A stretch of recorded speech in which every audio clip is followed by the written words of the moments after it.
So, virtual reality is essentially when you use a computer to generate a 3D environment that the player can then interact with and walk around using usually a headset. I'm not sure what else they would use actually.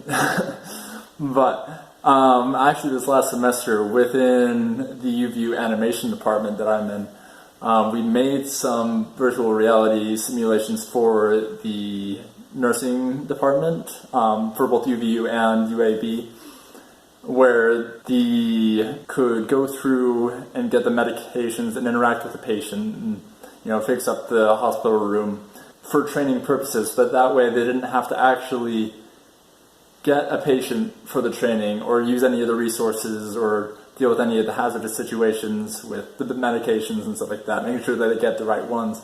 You could have that training without the hazard. So again, typically it uses goggles and remotes, gloves if you're feeling super fancy, haptic gloves that can give you feedback on your movements. The point being that you're in the experience, unlike, say, video games where you're looking at the screen, or augmented reality where it's just the camera putting that over the camera display.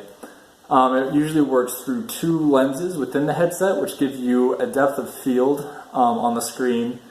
The headset will also track head movements so that as you turn your head, it's looking where you want it to look. Because, imagine if you moved your head but your eyes stayed in the same place, that can make you feel sick. Which is also why they aim for 60 frames a second, because anything less than that can make you sick. Responses usually need to be within 20 milliseconds in order to trick the brain. So to counter any kind of distortion that you could have through the frames per second being faster than the refresh rate, there's usually some kind of tech installed. It's called the vertical sync, and then that usually locks everything together so the frame rate only ever matches with the refresh speed.